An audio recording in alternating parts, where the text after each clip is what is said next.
sholat membaca surah hanya di rakaat 1 dan 2. Rakaat ketiga dan 4 hanya membaca Al-Fatihah. Bolehkah membaca surah yang sama di sebuah rakaat? Misal membaca Al-Ikhlas karena menyukai surah tersebut? Setahu saya sebaiknya jangan. Ya. Dianjurkan untuk memvariasikan karena contoh dari Nabi SAW divariasikan. Tapi bolehkah di setiap rakaat kedua saya membaca Al-Ikhlas? Boleh kalau itu.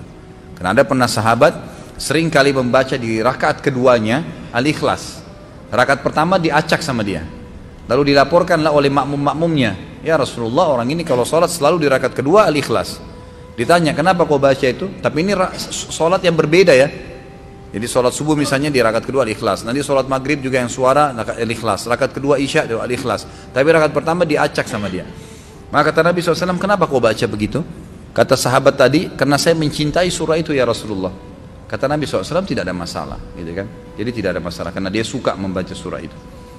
Tapi nggak boleh dalam satu sholat semuanya sama. Rakaat pertama Al-Ikhlas, rakaat kedua Al-Ikhlas. Ini masih banyak surah lain. Kenapa malas baca? Gitu. Bolehkah membaca 2 kali atau 3 kali dalam setiap rakaat? Misal setelah Al-Fatihah membaca Al-Ikhlas dan Al-Falaq. Boleh. Membaca dalam satu rakaat beberapa surah boleh. Nabi SAW contohkan itu. Bolehkah membaca suratannya hanya 1 ayat saja, misal Al-Baqarah 102 dan rakaat kedua Al-Baqarah 255? Boleh saja, nggak ada masalah. Tapi ulama menganjurkan termasuk adab membaca Al-Quran adalah membaca sampai selesai kalau ayat-ayatnya pendek. Ada orang Masya Allah, Allahu Akbar, waladhdallin amin, qul Allahu ahad, Allahu Akbar, ruku. Rakaat kedua Allahu Samad, ruku lagi. Nah ini tidak masuk dalam adab Al-Quran, mestinya diselesaikan kalau surah-surah pendek. Maaf Ustaz, saya orang awam dan mau bertanya. Saya pernah melihat lukisan atau gambar orang dipajang. Di bawahnya saya baca Syekh Abdul Qadir Jailani.